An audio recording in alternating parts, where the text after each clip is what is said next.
नमस्कार, KP news के bulletin में आपका स्वागत है। मैं हूं पूजा आपके साथ। चलिए शुरू करते हैं आज की खबरों का सिलसिला। उससे पहले एक नजर आज के मुख्य समाचारों पर डालते हैं।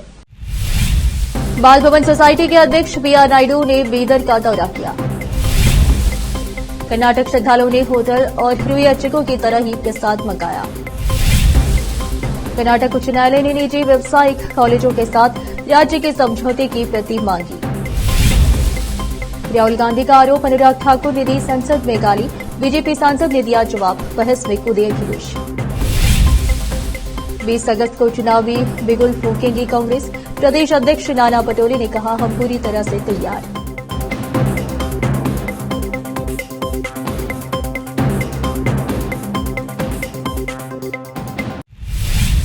समाचारों का सिलसिला शुरू करते हुए देखते हैं समाचार विस्तार से। बाल भवन सोसाइटी के अध्यक्ष बीआर नायडू ने सोमवार को बीदर के बाल भवन का दौरा किया। कांग्रेस जिला इकाई के महासचिव दत्तात्रेय मूला ने नायडू का अभिनंदन किया। संजय जागीरदार, जॉर्ज फर्नांडिस, विशाल दुंडी, सचिन मलकापुरे, योगेश टेगरे आदि नेता उपस्थित थे। सरकारी स्वामित्व वाले मंदिरों में काम करने वाले अर्चकों, पुजारियों ने पोर्टल से ऑनलाइन सेवाओं पर प्रतिबंध लगाने के लिए बंदोबस्ती आयुक्त को पत्र लिखा है। उनका दावा है कि भक्त पिछली रात सेवाओं की बुकिंग करते हैं और अगली सुबह उन्हें 1 किलो पुलियोगरे और 1 किलो पोंगल प्रसाद दिया जाता है, ठीक वैसे ही जैसे वे किसी होटल से ऑर्डर करते हैं। कर्नाटक में 34,000 से ज्यादा बंदोबस्ती मंदिर है। 205 क्लास ए मंदिर है जिनका वार्षिक राजस्व 25 लाख रुपए से ज्यादा है। 193 क्लास बी मंदिर है जिनका राजस्व 5 लाख रुपए से 25 लाख रुपए के बीच है और बाकी क्लास सी मंदिर है जिनका राजस्व 5 लाख रुपए से कम है। क्लास ए और क्लास बी मंदिरों को ऑनलाइन सेवाएं दी जाती है। हालांकि अर्चक ऑनलाइन सेवाओं पर आपत्ति जता रहे हैं क्योंकि उन्हें असुविधा का सामना करना पड़ रहा है। क्लास बी मंदिरों और कुछ क्लास ए मंदिरों में किराने का सामान रखने की कोई व्यवस्था नहीं है। भक्त पिछली रात मोबाइल ऐप के जरिए ऑनलाइन सेवा बुक करते हैं और हमसे अगली सुबह प्रसाद देने की उम्मीद करते हैं। वे होटलों की तरह ही किलो के हिसाब से पुलियोगरे या पोंगल मंगवाते हैं।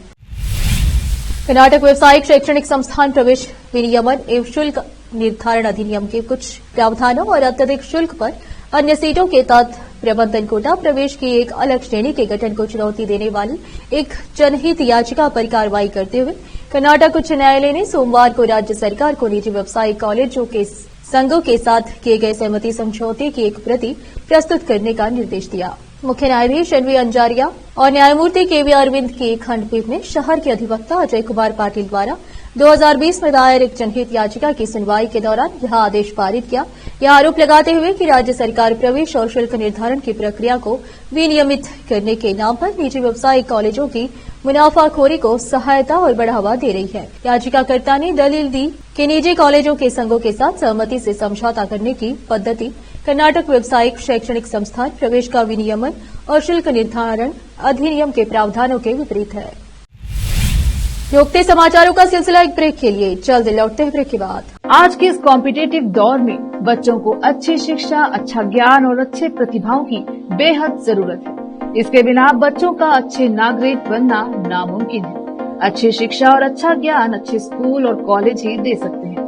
बीदर शहर में ऐसी ही बेहतर शिक्षा और ज्ञान देने वाले स्कूल और कॉलेज शरण बसप्पा अप्पा के नाम पर चलाए जा रहे हैं, जहां केजी से लेकर पीजी तक हर कोर्स उपलब्ध है। Lingaraj Appa engineering college Bidar AICTE approved and BTU affiliated, जहां पर सभी प्रकार के इंजीनियरिंग कोर्सेज उपलब्ध हैं और इसके अलावा MBA के सभी कोर्सेज यहां पर उपलब्ध हैं। एडमिशन ओपन हो चुके हैं। एडमिशन के लिए प्रिंसिपल डॉक्टर रीता पाटिल से संपर्क करें। Contact number 8792506036, 9739555023, 9986291615। उसी तरह Channabasamma BCA and BCom college AICTE approved Gornalli Bidar.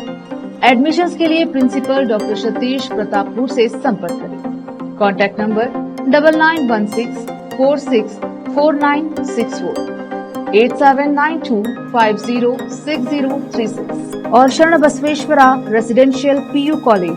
Admissions के लिए कॉन्टैक्ट नंबर 9741213165, 9945571908, 8310108585 9880383338। इसके अलावा Sharan Basava public school Gornalli Bidar affiliated to CBSE।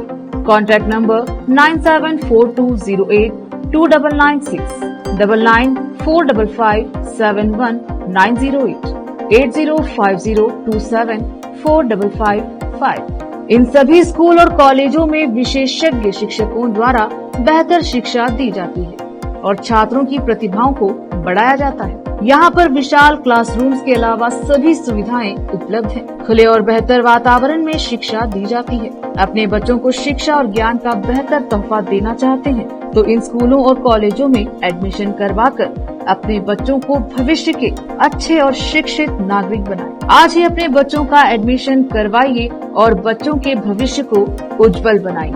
Break के बाद आपका स्वागत है। आइए देखते हैं अन्य समाचार। लोकसभा में नेता प्रतिपक्ष राहुल गांधी ने मंगलवार को सदन में आरोप लगाया कि बीजेपी सांसद अनुराग ठाकुर ने उन्हें गालियां दी। कांग्रेस नेता राहुल गांधी ने कहा कि जो भी आदिवासी, दलित और पिछड़े के मुद्दे उठाता है उसे गाली दी जाती है। मैं इन गालियों को खुशी खुशी स्वीकार करूंगा। अनुराग ठाकुर ने मुझे गाली दी है और मेरा अपमान किया है, लेकिन मैं उनसे कोई माफी नहीं चाहता। राहुल गांधी ने कहा कि जैसे महाभारत काल में अर्जुन की निगाह मछली पर थी, वैसे ही मेरी निगाह जातिगत जनगणना पर है। सत्ता में आते ही हम इसे करा कर दिखाएंगे। राहुल ने कहा कि मुझे यहाँ पर अपमानित नहीं किया गया और गाली दी गई, लेकिन मैं इससे पीछे नहीं हटूंगा। राहुल गांधी के आरोप पर बीजेपी सांसद और पूर्व केंद्रीय मंत्री अनुराग ठाकुर ने कहा कि मैंने कहा था कि जो जाति के बारे में नहीं जानता वह जनगणना की बात करता है। मैंने किसी का नाम नहीं लिया।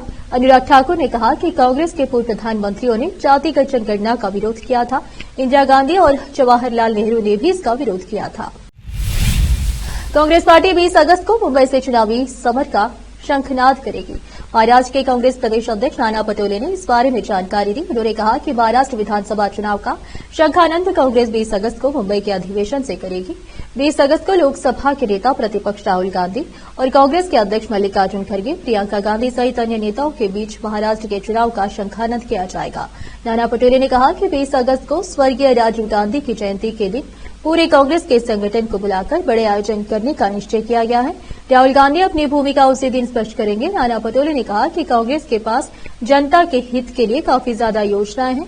20 अगस्त को चुनावी शंखनाद से पहले महाराष्ट्र कांग्रेस कमेटी ने निश्चय किया है कि हर गांव तक, हर शहर तक, हर जिले तक, प्रत्येक लोगों तक कांग्रेस के कार्यकर्ता जाएंगे। कांग्रेस ने हर क्षेत्र में जाने का संकल्प लिया है।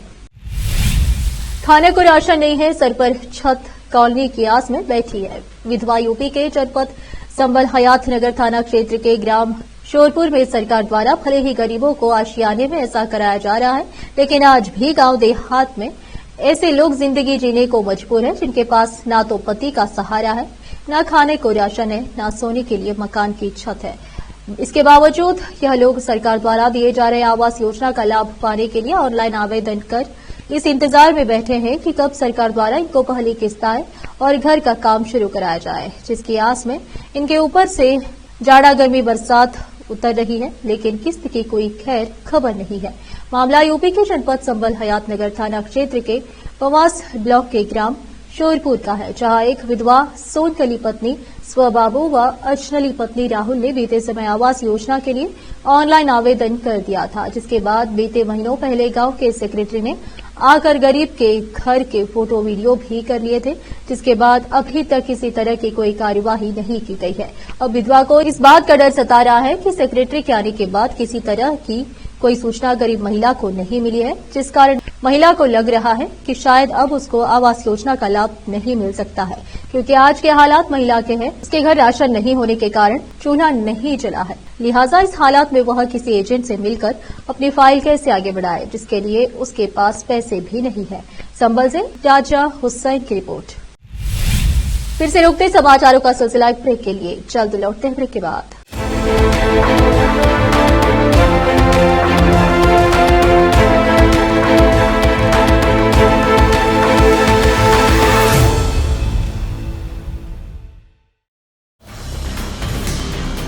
हिंदुस्तान के हर कोने में हम हैं मौजूद।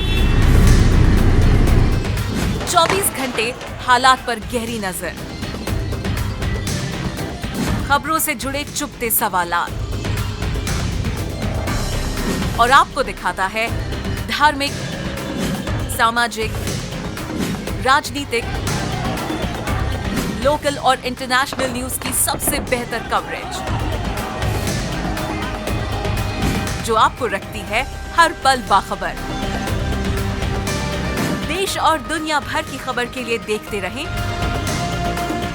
KP news 24/7। ब्रेक के बाद आपका स्वागत है। आइए देखते हैं अन्य समाचार। देश के कई इलाकों में मोबाइल फोन की चोरी की खबरें इतनी आम है कि आम जनता इसे खबर की तरह नहीं लेती। हालांकि कई बार पुलिस के एक्शन की वजह से लोगों को उनके खोए हुए फोन मिल जाते हैं। राजस्थान की जोधपुर पुलिस ने लोगों द्वारा लगातार मोबाइल फोन की चोरी की शिकायतें मिलने पर एक ऑपरेशन चलाया, जो काफी कामयाब हुआ है। जोधपुर पुलिस ने ऑपरेशन एंटीवायरस चलाकर चोरी हुए 60 लाख रुपए के 195 मोबाइल फोन को बरामद किया है। अब पुलिस इन मोबाइल फोन को उनके मालिकों को लौटाने का काम करेगी। बता दें कि जोधपुर पुलिस कमिश्नरेट के पश्चिमी इलाके में मोबाइल चोरी होने और गुम होने की लगातार सूचना मिल रही थी। मोबाइल फोन चोरी की घटनाओं में तेज वृद्धि के बाद पुलिस के द्वारा ऑपरेशन एंटीवायरस की शुरुआत की गई। कमिश्नरेट के अलग अलग थानों की पुलिस ने साइबर एक्सपर्ट जवानों के साथ मिलकर अभियान को सफल बनाया और 195 मोबाइल फोन बरामद किए। रिपोर्टर्स के मुताबिक पुलिस को मोबाइल फोन के गुम होने और चोरी होने की शिकायत 6-7 महीने से लगातार मिल रही थी। ऐसे में ऑपरेशन एंटीवायरस एक बड़ी कामयाबी है। हमीरपुर में कब्रिस्तान में पुरानी कब्र से निकल अजगर सांपों का झुंड, एक साथ कई अजगर निकलने से स्थानीय लोगों में हड़कंप मच गया। सूचना पर पहुंची वन विभाग की टीम ने छोटे बड़े 19 अजगर पकड़े। कब्र के आसपास की जगह से वन विभाग की टीम ने देर रात तक अजगरों की तलाश वन विभाग की टीम में अजगरों को पकड़कर सुरक्षा के स्थान पर छोड़ा।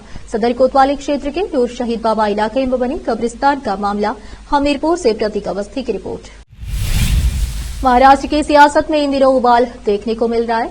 हर पार्टी एक दूसरे को लेकर जमकर बयानबाजी करती नजर आ रही है, लेकिन आज बयानबाजी हाथापाई में तब्दील हो गई है। दरअसल राज ठाकरे की महाराष्ट्र नवनिर्माण सेना यानी एमएनएस ने एनसीपी विधायक की कार में जमकर तोड़फोड़ की है। साथ ही एनसीपी विधायक के समर्थकों संग हाथापाई भी की गई है। मिली जानकारी के मुताबिक एनसीपी अजित पवार गुट के विधायक अमोल मिटकरी की कार में आज एमएनएस के कार्यकर्ताओं ने तोड़फोड़ की है। ये तोड़फोड़ तब हुई जब अमोल मिटकरी की कार में महाराष्ट्र के अकोला गेस्ट हाउस के बाहर थी।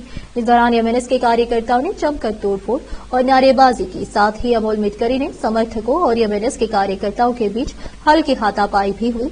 बताया जा रहा है कि घटना के वक्त अजित गुट के विधायक गेस्ट हाउस में मौजूद थे। गौरतलब है कि एमएलए मिटकरी ने एक बयान को लेकर एमएनएस के कार्यकर्ता खास नाराज थे। मिटकरी ने राज ठाकरे को एक दिन पहले महाराष्ट्र की राजनीति का सुपारीबाज बताया था। इसी बात को लेकर एमएनएस के कार्यकर्ता नाराज चल रहे थे। हालांकि इस घटना के खिलाफ अमोल मिटकरी ने अकोला के एसपी से लिखित शिकायत की है। तालिबान ने बड़ा कदम उठाया है। तालिबान ने विदेश में स्थित कई अफगान राजनयिक मिशन को मंगलवार को अस्वीकृत करते हुए कहा कि वह अफगानिस्तान में पश्चिमी देशों द्वारा समर्थित पूर्व प्रशासन से जुड़े राजनयिकों की ओर से जारी पासपोर्ट, वीजा और अन्य दस्तावेजों को मान्यता नहीं देगा। इस कदम को तालिबान के राजनयिक मिशन पर नियंत्रण हासिल करने की नई कोशिश के तौर पर देखा जा रहा है। विदेश मंत्रालय ने सोशल मीडिया मंच एक्स पर साझा किए गए एक बयान में कहा कि London, Berlin, Belgium, Bonn, Switzerland, Australia, France, Italy, Poland, Australia, Sweden, Canada और नॉर्वे स्थित मिशन द्वारा जारी किए गए दस्तावेज अब मान्य नहीं है और मंत्रालय उन दस्तावेजों की कोई जिम्मेदारी नहीं लेता है। इस घोषणा से प्रभावित होने वाले दस्तावेजों में पासपोर्ट, वीजा, स्टिकर, विलेख और अन्य दस्तावेज शामिल हैं। मंत्रालय ने लिखा है कि इन देशों के लोगों को तालिबान के इस्लामिक अमीरता ऑफ अफगानिस्तान सरकार द्वारा नियंत्रित दूतावासों और वाणिज्य दूतावासों से संपर्क करना होगा। उसने कहा, विदेश में रहने वाले सभी अफगान नागरिक और विदेशी वाणिज्य दूतावास सेवाओं का लाभ उठाने के लिए उपर्युक्त मिशन के अलावा अन्य देशों में आईईए, राजनीतिक और वाणिज्य दूतावास मिशन जा सकते हैं। फिर से एक नजर मुख्य समाचारों पर। बाल भवन सोसाइटी के अध्यक्ष पीआर नायडू ने बीदर का दौरा किया। कर्नाटक श्रद्धालुओं ने होटल और क्रूज यात्रिकों की तरह ही प्रसाद मंगाया। कर्नाटक उच्च न्यायालय ने निजी व्यावसायिक कॉलेजों के साथ राज्य के समझौते की प्रति मांगी। राहुल गांधी का आरोप, अनुराग ठाकुर ने दी संसद में गाली, बीजेपी सांसद ने दिया जवाब, बहस में कूदे अखिलेश। 20 अगस्त को चुनावी बिगुल फूकेंगी कांग्रेस, प्रदेश अध्यक्ष नाना पटोले ने कहा, हम पूरी तरह से तैयार।